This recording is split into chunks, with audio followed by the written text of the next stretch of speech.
بل یہاں پر میں 3 وظیفے ایسے بتاؤں گا انشاءاللہ جو ٹاپ آف دا لسٹ 3 وظائف ہیں مصیبت اور پریشانی میں تکلیف دور کرنے کے لیے، سنت وظائف آپ صلی اللہ علیہ وسلم کی طرف سے تعلیم فرمائے ہوئے۔ ان میں سے پہلا وظیفہ یہی جس کا قرآن میں بھی ذکر آ گیا کہ جو ان الفاظ کے ساتھ ہمیں پکارے گا، اللہ تعالیٰ فرماتا ہے کذالک ننجی المؤمنین، ہم اہل ایمان کو بھی نجات دیں گے اس طریقے سے، صرف یونس کو نہیں، اہل ایمان کو بھی۔ چنانچہ اسی کانٹیکسٹ میں پہلا وظیفہ ہے یہ لا الہ الا انت سبحانک انی کنت من الظالمین کا۔ لیکن اس سے پہلے میں ایک امپورٹنٹ بات کروں دعا کے حوالے سے کہ دعا کی قبولیت کا ایک پروٹوکول بھی ہے۔ ویسے تو آپ مسئلہ 82 دیکھیں گے، اس میں نے اور باتیں بھی کی ہیں، ٹاپک دوسری طرف چلا جائے گا، لیکن انصاف ہے کہ میں اس چیز کو بھی ایڈریس کروں۔ جامعہ ترمذی میں صحیح سند کے ساتھ یہ حدیث موجود ہے، انٹرنیشنل نمبر کے مطابق 593 نمبر حدیث ہے، اور یہ حدیث مشکات میں آپ کو پہلی جلد میں درود شریف والے چیپٹر میں بھی مل جائے گی۔ اور مشکات کو میں نے ڈکلیئر کیا ہے مشکات از دا انسائکلوپیڈیا آف حدیث، یعنی آپ کو جتنی حدیثیں سکیٹرڈ فارم میں ملیں گی کتب ستہ اور اس سے بھی باہر 13 کتابوں میں، مشکات میں آپ کو مل جائیں گی۔ میں نے اسی لیے مشکات میں پورا لیکچر ریکارڈ کروا دیا ہے، مسئلہ نمبر 111B کے عنوان سے مشکات المصابیح کا مکمل تعارف، وہ ضرور دیکھیں۔ یعنی مشکات 3 جلدوں میں آپ لے لیں تو انسائکلوپیڈیا آف حدیث آپ کے پاس آ گیا۔ 6294 احادیث ہیں، اور اس میں چونکہ احادیث کی تکرار نہیں ہے تو کتب ستہ اس کے علاوہ بھی 12-13 کتابیں جو ہیں اس میں کور ہیں، اس میں بھی یہ حدیث موجود ہے۔ جامعہ ترمذی میں انٹرنیشنل نمبر کے مطابق 593 نمبر۔ سیدنا عبداللہ ابن مسعود رضی اللہ تعالیٰ عنہ کہتے ہیں کہ ایک دفعہ میں آپ صلی اللہ علیہ وسلم کی موجودگی میں نماز پڑھ رہا تھا، اور سیدنا ابو بکر اور عمر رضی اللہ تعالی عنہما وعلیہم السلام وہ بھی وہاں پہ موجود تھے۔ میں نماز کے جب یعنی کہ تشہد میں بیٹھا، میں نے اللہ کی حمد کی، التحیات للہ والصلوات والطیبات، اس کے بعد درود پڑھا، اور اس کے بعد میں نے دعا مانگنا شروع کی تو آپ صلی اللہ علیہ وسلم نے ارشاد فرمایا سل تعطا، سل تعطا، مانگ تجھے دیا جائے گا، مانگ تجھے دیا جائے گا۔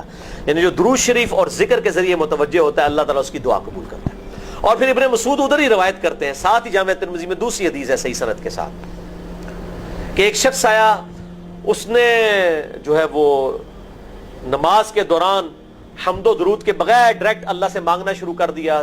تو جب وہ فارغ ہوا آپ صلی اللہ علیہ وسلم نے اسے بلا کر کہا کہ سائل تو نے مانگنے میں جلدی کی، تجھے چاہیے کہ جب دعا مانگنے لگے پہلے اللہ کی حمد بیان کر، پھر مجھ پر درود پڑھ، اور پھر اللہ کی طرف متوجہ ہو۔ اور اس حدیث میں آتا ہے کہ ایک اور شخص آیا، یعنی ابن مسعود وہ خود تھے، اور اس نے اللہ کی حمد اور درود کے ذریعے دعا مانگی تو آپ صلی اللہ علیہ وسلم فرمایا سل تعطا، سل تعطا، مانگ تجھے دیا جائے گا، مانگ تجھے دیا جائے گا۔ درود شریف پہ میں الگ سے بھی لیکچر دے چکا ہوں، مسئلہ نمبر 56 کے عنوان سے 2 گھنٹے کی گفتگو ہے۔ درود شریف کے صحیح فضائل اور صحیح احکام و مسائل بڑی ڈیٹیل کے ساتھ ہر اینگل سے درود شریف کے حوالے سے آپ کو وہ سمجھ لیں کہ انسائکلوپیڈیا ہے وہ لیکچر، مسئلہ نمبر 56 اہل سنت پاک.com پہ۔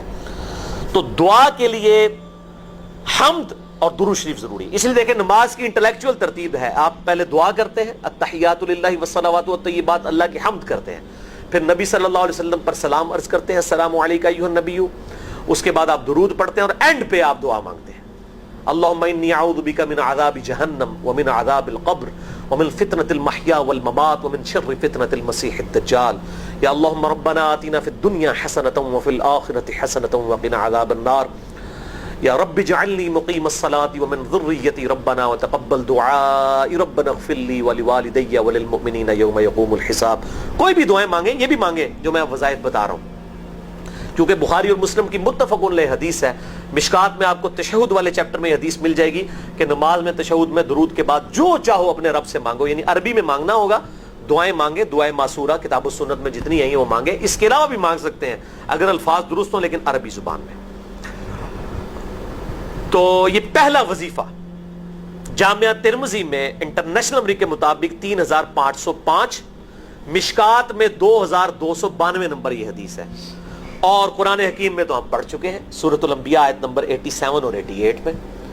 آپ صلی اللہ علیہ وسلم نے ارشاد فرمایا کہ یونس علیہ السلام نے مچھلی کے پیٹ میں اپنے رب کو ان الفاظ کے ساتھ پکارا تھا لا الہ الا انت سبحانک انی کنت من الظالمین، اور پھر آپ صلی اللہ علیہ وسلم نے فرمایا کہ جو کوئی شخص اپنے کسی بھی معاملے میں کسی بھی پریشانی میں اس دعا کے ذریعے اللہ کی طرف متوجہ ہو اللہ تعالیٰ اس کی دعا کو قبول فرما لیتا ہے.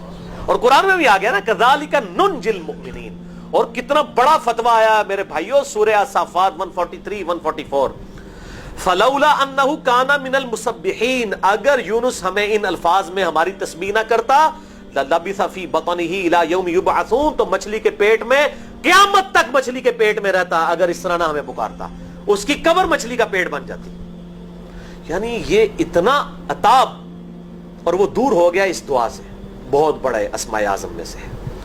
تو یہ بہترین دعا, بہترین وظیفہ, اسماء اعظم میں سے بہترین چیز, اور سب سے بڑھ کر جو میں نے بات کی کہ بہترین استغفار, اللہ سے توبہ مانگنے کا بہترین ذریعہ. اور کس طریقے سے, اے اللہ تو تو پاک ہے نا, تجھ سے تو غلطی نہیں ہوگی, میں بندہ ہوں غلطی کروں گا, تو اللہ نے تو معاف کرنا ہے نا. کیونکہ جب بندے نے اپنی عاجزی کا اظہار کر لیا ہے اور اللہ تعالیٰ کو بتایا اللہ یہ تیری کوالٹی ہے, تو غلطی نہیں کرتا, تو میں تو انسان ہوں غلطی کروں. تو یہ ہے پہلا وظیفہ. دوسرا وظیفہ وہ بھی جامعہ ترمذی میں انٹرنیشنل نمبر کے مطابق 3524 نمبر حدیث ہے, لیکن ترمذی کا طریق جو ہے وہ ضعیف ہے. یہ میں پہلے بتا دوں, امام ترمذی نے ساتھ لکھا ہے یہ روایت کمزور ہے, لیکن ضروری نہیں ہوتی کہ روایت اگر ترمذی میں کمزور ہے تو کہیں اور وہ روایت صحیح نہیں موجود ہے. اس کی صحیح سند المستدرک للحاکم میں انٹرنیشنل نمبر کے مطابق 1862 نمبر موجود ہے, اور سنن نسائی الکبریٰ میں 10492 نمبر ہے, اور مشکات میں بھی 2454 نمبر حدیث ہے انٹرنیشنل نمبر کے مطابق. تو صحیح سند المستدرک للحاکم اور سنن نسائی الکبریٰ کے اندر موجود ہے. اور وہ وظیفہ ہے انس ابن مالک کہتے ہیں اور سعد ابن ابی وقاص کہتے ہیں رضی اللہ تعالی عنہما وعلیہم السلام کہ آپ صلی اللہ علیہ وسلم کو جب کبھی کوئی تکلیف یا پریشانی پہنچتی تو آپ صلی اللہ علیہ وآلہ وسلم ہمیشہ ان الفاظ میں اپنے رب کو پکارا کرتے, یا حی یا قیوم برحمتک استغیث. اے خود سے زندہ ہر چیز کو تھامنے والے, میں تیری رحمت کے ساتھ تیری مدد کا سوال کرتا ہوں. استغیث بولیں گے نا الف کے ساتھ حمزہ کے ساتھ تو یہ سنگولر کا صیغہ ہوگا, اور اگر ہم بولیں گے نستغیث نون کے ساتھ تو یہ جمع کا صیغہ بن جائے گا. یہ میں اس لیے بتا رہا ہوں, لوگ پوچھ رہے ہوتے ہیں جی بعض جگہ لکھا ہوتا ہے جناب نستغیث, بعض جگہ لکھا ہوتا ہے استغیث, کیا کریے وہ نستغیث جمع کا صیغہ بنا لیا جاتا ہے. جیسے دعا ہے سنن ابی داؤد میں اللہم اجرنی من النار, لیکن اگر جمع کا صیغہ بنائیں گے تو اللہم اجرنا من النار ہو جائے گا. اس طریقے سے دعائے قنوت کے الفاظ ہیں اللہم اہدنی فی من ہدیت, تو جمع کا صیغہ ہوگا اللہم اہدنا فی من ہدیت. یہاں پر بھی ہے یا حی یا قیوم برحمتک استغیث سنگولر کا صیغہ, اور نستغیث پلورل کا صیغہ جمع کا صیغہ. کتنی بہترین دعا ہے, اے خود سے زندہ ہر چیز کو تھامنے والے, میں تیری رحمت کے ساتھ تیری مدد کا سوال کرتا ہوں. تو یہ بھی اسماء اعظم میں سے ہے. سنن نسائی الکبریٰ کے اندر صحیح سند کے ساتھ 10492 اور المستدرک للحاکم میں 1862 نمبر. بہرحال یہ دوسرا وظیفہ ہو گیا. اب تیسرا وظیفہ جو ہے کمال وظیفہ, صحیح بخاری میں موجود ہے انٹرنیشنل نمبر کے مطابق 4563 نمبر.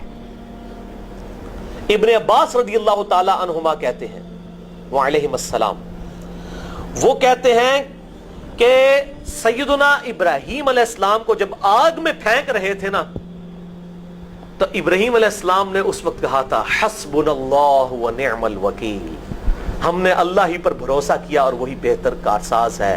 اور تمہارے نبی صلی اللہ علیہ وسلم کو بھی جب مصیبت اور پریشانی آتی تھی وہ بھی پڑھا کرتے تھے حسبنا اللہ ونعم الوکیل, ہم نے اللہ ہی پر بھروسہ کیا اور وہی بہتر کارساز ہے. اس کے اندر وہ شعر جو بنا دیا نا نعم المولا و نعم النصیر, ویسے الگ سے آیت ہے, الگ سے آیت ہے, لیکن یہ شعر نہیں بنانا, بس اتنا ہی وظیفہ ہے حسبنا اللہ و نعم الوکیل. اور یہ جو انہوں نے کہا کہ نبی صلی اللہ علیہ وسلم بھی یہ کہتے تھے, اس کا ذکر الحمدللہ قرآن میں بھی موجود ہے, اس سے بھی بڑھ کر سورہ آل عمران کی 173 نمبر آیت میں ہے کہ جب نبی صلی اللہ علیہ وسلم اور اہل ایمان کو یہ خبر پہنچی کہ کافر ان کے خلاف سازشیں کر رہے ہیں تو تو نبی اور اہل ایمان نے پکارا حسبنا اللہ و نعم الوکیل. تو حسبنا اللہ و نعم الوکیل قرآن کی آیت بھی ہے, اور یہ ہے وہ آیت, وظیفہ قرآن میں آیا ہوا ہے یہ, آل عمران 173 اور صحیح بخاری 4563. اور مجھے بڑا وجد آیا کہ ابراہیم علیہ السلام کو جب آگ میں پھینکنے لگے تھے انہوں نے اس وقت اللہ کو ان الفاظ کے ساتھ پکارا, حسبنا اللہ و نعم الوکیل. اچھا, یہ جتنے بھی وظیفے ہیں نا میرے بھائیوں, ان کا فائدہ اسی وقت ہے جب آپ کو ترجمہ بھی ان کا آتا ہوگا, ورنہ آپ روزانہ جتنی مرضی تسبیحیں کھینچتے رہے کوئی فرق نہیں پڑے. اس لیے میرا ایک پرسنل مشورہ ہے کہ جب بھی یہ وظیفے پڑھے نا آپ, اردو ترجمہ بے شک آتا بھی ہونا, ایک دفعہ اپنی زبان میں اس کو ریپیٹ کریں. یعنی آپ پڑھیں حسبنا اللہ و نعم الوکیل, میں نے اللہ ہی پر بھروسہ کیا اور وہی بہتر کارساز ہے. آپ دیکھیں یہ صوت القرآن چینل میں جب وہ عربی چل رہی ہوتی ہے, جیسے ہی وہ مراج الدین خان کا ترجمہ شروع ہوتا ہے نا, کیسے کب کبھی تاری ہو جاتی ہے, کیونکہ ہماری زبان میں بات ہو رہی ہوتی ہے نا. عربی ابھی تو نہیں قیام اللیل میں رو رہے ہوتے, ان کی زبان میں بات ہو رہی ہوتی ہے, اپنی زبان کا اثر ہوتا ہے. اسی طریقے سے آپ لا الہ الا انت سبحانک انی کنت من الظالمین, یا حسبنا اللہ و نعم الوکیل, یا حی یا قیوم برحمتک استغیث, جو بھی وظیفے پڑھیں نا, ایک دفعہ ان وظیفوں کو جب آپ الگ سے دعا مانگ رہے ہوں اس وقت اس کو آپ اپنی زبان میں بھی دہرائیں. اور اس کے لیے کوئی تسبیح نہیں کھینچنے کی ضرورت کہ آپ نے اتنے 100 دفعہ پڑھنا ہے. تسبیح تو ویسے ٹھیک ہے, وہ آپ استعمال کر سکتے ہیں, لیکن آپ چلتے پھرتے اٹھتے بیٹھتے ہر وقت جس حالت میں بھی, اور صحیح مسلم میں حدیث ہے کہ یہ جو وظائف ہیں ان کے لیے تو کوئی وضو بھی کیا, غسل بھی پروٹوکول نہیں ہے. اب عائشہ کہتی ہیں نبی صلی اللہ علیہ وسلم حالت جنابت میں بھی اللہ کو یاد کر لیا کرتے تھے. صحیح مسلم میں حدیث موجود ہے, جنابت والے چیپٹر میں, ہر حال میں اللہ کو یاد کرتے تھے. اور جو قرآن میں بھی دعائیں یا اذکار آئی ہیں نا, جب آپ حالت جنابت میں بھی اس کو کریں گے نا تو اس پہ قرآن کا حکم نہیں لگے گا. تو جامعہ ترمذی اور ابو داؤد میں جو حدیث ہے کہ حضرت علی کہتے ہیں نبی صلی اللہ علیہ وسلم کو حالت جنابت کے علاوہ کوئی اور حالت قرآن پڑھنے سے مانے نہیں ہوتی تھی, تو اس سے مراد قرآن کی تلاوت ہے. اگر قرآن کی دعائیں جیسے ہیں بسم اللہ الرحمن الرحیم, یہ بھی تو قرآن ہے, سبحان اللہ بھی تو قرآن ہے, الحمدللہ بھی تو, یہ اذکار جو ہے نا, جب آپ اذکار کی نیت سے پڑھ رہے ہوں گے پھر یہ قرآن نہیں شمار ہوں گے, ذکر شمار ہوں گے. اور اس کے لیے نہ وضو پروٹوکول ہے اور نہ غسل کا ہونا ضروری ہے, ہر حال میں اللہ کو یاد کریں. یونس علیہ السلام نے کتنے یاد کیتا ہے, پھر الظلمات, مچھلی کے پیٹ میں, جہاں نہ کوئی اگربتی تھی اور تعفن پھیلا ہوا تھا اور اندھیرا ہی اندھیرا تھا, یہاں پہ وہ جناب کس طرح وہ روشن کرتے ہیں, پھر 1.25 دفعہ پڑھواتے ہیں. یعنی میں بتا رہا ہوں آدھا سچ بڑا خطرناک ہوتا ہے. یعنی آیت کریمہ کی اصلیت تو موجود ہے کتاب و سنت میں, لیکن آدھا جو سچ جھوٹ ساتھ ملا لیا نا, اس کی وجہ سے سارا بیڑا غرق کر دیا ہوا. اور بجائے یہ کہ لوگوں کو یہ وظیفہ بتایا جائے کہ اٹھتے بیٹھتے چلتے پھرتے اللہ کو ان الفاظ میں یاد کریں, اس کو انہوں نے کوئی اور ہی رنگ دے دیا ہوا ہے, اور اس کو 1.25 دفعہ ختم اور پتہ نہیں کیا کچھ بنا دیا ہوا ہے. تو یہ 3 وظائف تھے بڑے اہم اس حوالے سے, اور میں نے اس کو ضروری سمجھا کہ میں یہ ضرور بتا دوں تاکہ لوگ اس پہ ایجوکیٹ ہوں, ان وظائف کو کریں.